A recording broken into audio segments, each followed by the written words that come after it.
Dear Americans of Reddit, how do you find these first 7 months of Biden's presidency compared to Trump's?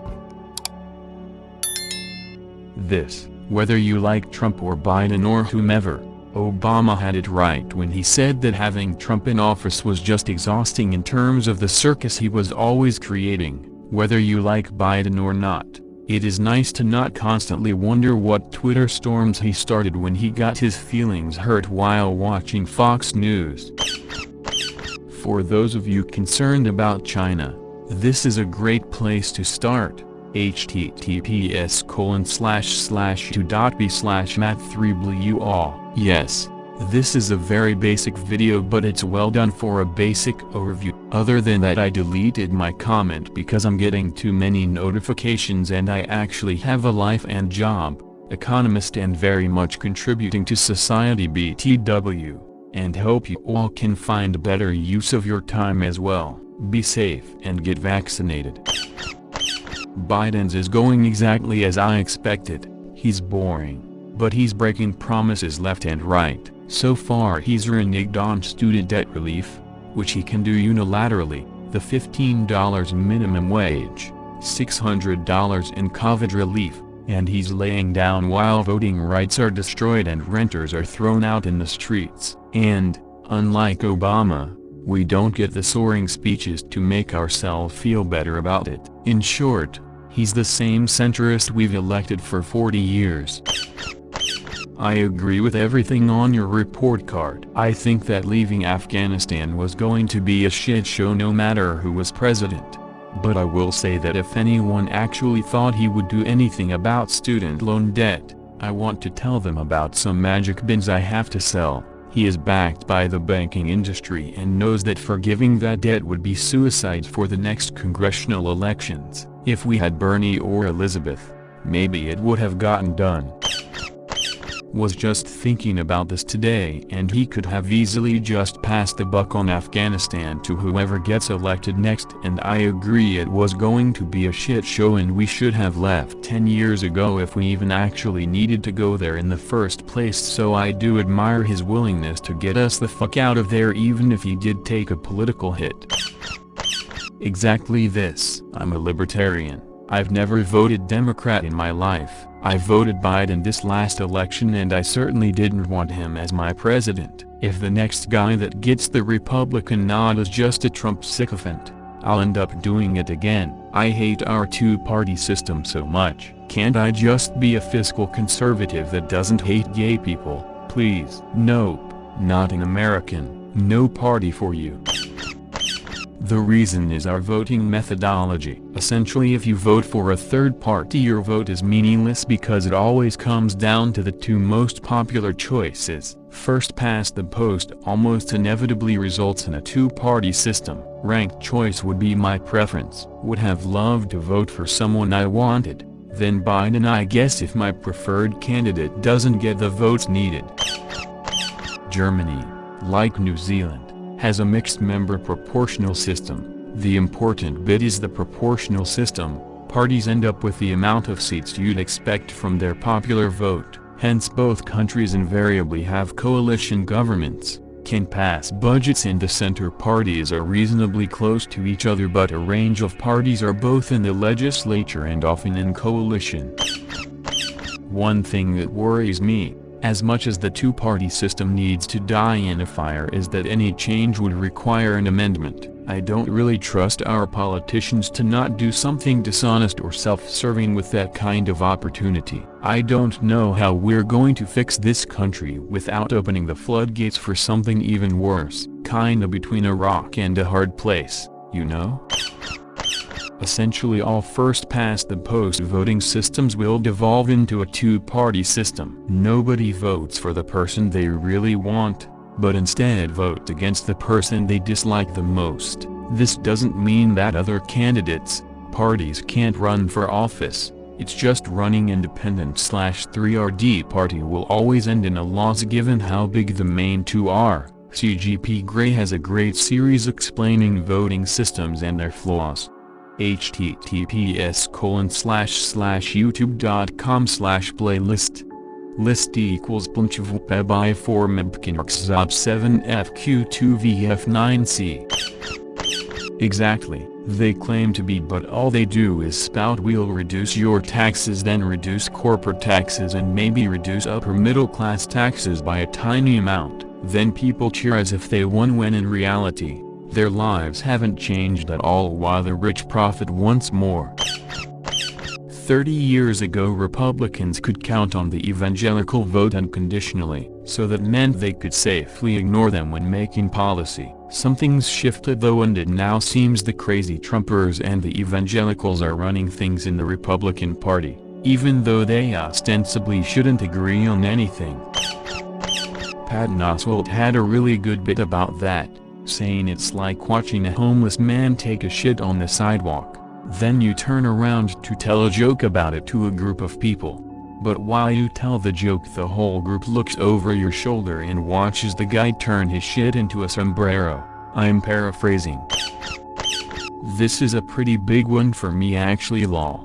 My parents used to be pretty neglectful, and it's nice to have something to fall back on. It provides a security I didn't have before, as I don't come from a low-income family and couldn't get free lunches before. They don't ask for your name or anything. They just give you food, and it's wonderful. It's just like Trump's presidency. I go to work, I pay bills, I live in poverty, I have no friends, I have nothing. This is probably going to be how the next presidency goes as well. The only thing that changes is what I hear people complaining about. Edit. I was literally half asleep whenever I was typing this out, but thank you for the gold and the upvotes. And this is why so many people say it doesn't matter who wins. For many millions of people it makes zero difference in their day-to-day lives. Over time it certainly adds up. Tax policies change. Some things are made legal, illegal, more damage or a lot more damage is done to the environment, but daily life feels the same. Neither party offers any real hope of making things better. Exactly. I always loved Cornel West for criticizing Obama. He always said something like, for black people who are poorer under this administration than the Bush administration, for Latino people who are deported more under this administration than the last, nothing has changed. Why should they rejoice in having a progressive president? Obviously same issues were compounded under Trump. Honestly, I don't think it's that bad to have constant reports on a president's position on things, just not when every time a report emerges the immediate thought is, oh god, what happened this time? I don't even live in the US and there was a sense of the fuck did he do? Say this time every single time. Granted, there were a few times where I go, I guess that's fine or that's not terrible, but they were so far and few between that it's pretty negligible, doubly so after COVID. During each hurricane season, someone always asks, why don't we destroy tropical cyclones by nuking them, or can we use nuclear weapons to destroy a hurricane? There always appear suggestions that one should simply nuke hurricanes to destroy the storms. Apart from the fact that this might not even alter the storm, this approach neglects the problem that the released radioactive fallout would fairly quickly move with the trade winds to affect land areas and cause devastating environmental problems. Needless to say, this is not a good idea. Now for a more rigorous scientific explanation of why this would not be an effective hurricane modification technique. The main difficulty with using explosives to modify hurricanes is the amount of energy required. A fully developed hurricane can release heat energy at a rate of 5 to 20 times 1013 watts and converts less than 10% of the heat into the mechanical energy of the wind. The heat release is equivalent to a 10 megaton nuclear bomb exploding every 20 minutes. According to the 1993 World Almanac, the entire human race used energy at a rate of 1013 watts in 1990. A rate less than 20% of the power of a hurricane. If we think about mechanical energy, the energy at humanity's disposal is closer to the storms, but the task of focusing even half of the energy on a spot in the middle of a remote ocean would still be formidable. Brute force interference with hurricanes doesn't seem promising. In addition, An explosive, even a nuclear explosive, produces a shock wave, or pulse of high pressure, that propagates away from the site of the explosion somewhat faster than the speed of sound. Such an event doesn't raise the barometric pressure after the shock has passed because barometric pressure in the atmosphere reflects the weight of the air above the ground. For normal atmospheric pressure, there are about 10 metric tons, 1,000 kilograms per ton, of air bearing down on each square meter of surface. In the strongest hurricanes there are 9. To change a Category 5 hurricane into a Category 2 hurricane, you would have to add about a half ton of air for each square meter inside the eye, or a total of a bit more than 500 billion, 500 million, tons for a 20 kilometers radius eye. It's difficult to envision a practical way of moving that much air around, attacking weak tropical waves or depressions before they have a chance to grow into hurricanes isn't promising either. About 80 of these disturbances form every year in the Atlantic Basin, but only about 5 become hurricanes in a typical year. There is no way to tell in advance which ones will develop.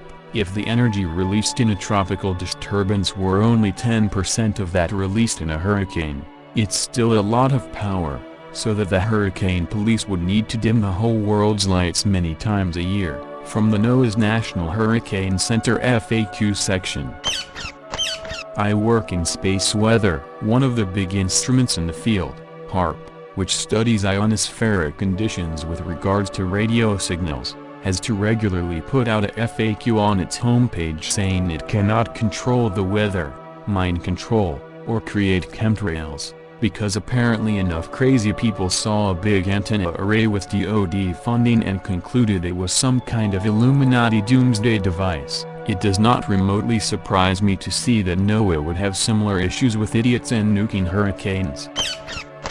Well, us poor people in Europe were constantly consoled that he couldn't push it all by himself. There were high-end military babysitters to prevent a nuclear war. It was an extremely interesting time for us. The word butt-clenching comes to mind, and that was before COVID. But, then again, I'm not an American, so my opinion doesn't count. Yeah, exactly. Whether it be him talking about nuking hurricanes, changing weather maps, holding up Goya bins in the White House, or whatever dumb shit he was doing to disgrace the country. Most of us agree that Biden isn't perfect. We didn't expect him to be. Most of us didn't vote for him in the primary, I'd imagine, but we would have taken a leather shoe of the exhausting shit with Trump. We were the laughingstock of the world. One thing that was hilarious though is the Four Seasons mix-up. Can't make that shit up. I have heard the theory that Biden plans to be a one-term president. I think that makes sense. He's making difficult political decisions. Afghanistan, that any president would get a lot of flack for and would significantly damage many politicians' careers. However, if you plan on being one and done, it doesn't matter if people hate you at the end because you're not going to go for re-election. I think pulling out of Afghanistan turned out to be a shit show. However, I think it would have turned out poorly no matter who was president. Sometimes there are just no good options, and while I think he could have handled it better, it would only have been marginally, so I do have to commend him for finally doing what needed to be done. I have much higher approval for his domestic policies, COVID, free preschool, infrastructure, etc.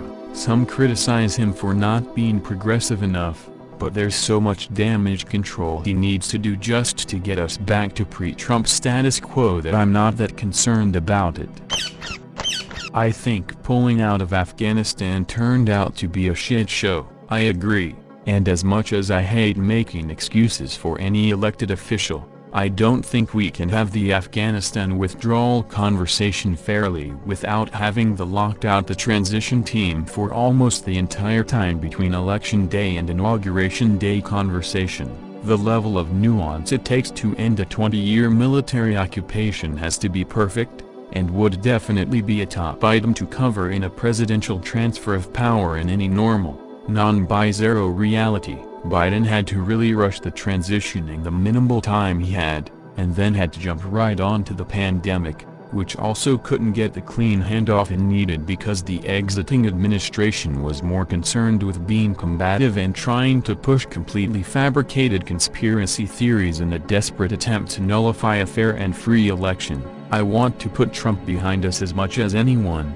but unfortunately so many of the problems we are dealing with have a very clear line back to him. The problem is that Afghanistan was never going to work. We've spent the last 20 years arming and training their military and they just rolled over the second we left. The options we had were to either stay even longer prolonging the inevitable, leave and what happened happens, or just fully take it over, which I doubt anyone wants. Everything about the situation in Afghanistan is a shit show and no president could have ever made it better.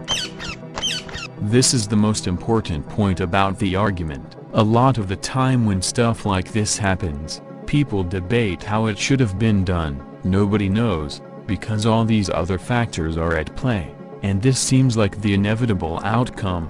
There's no point in arguing about inevitable outcomes.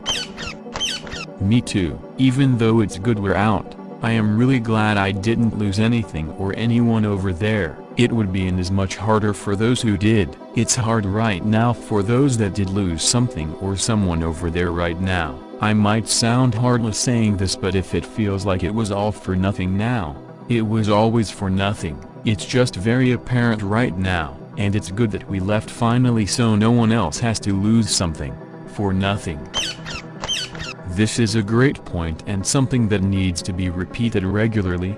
Remember when Trump and CO intentionally sabotaged the ability of the US government to operate and transition seamlessly during a pandemic and the longest war in our nation's history? George W. Bush was the worst president of my lifetime for non-Americans. Donald J. Trump was the worst for Americans.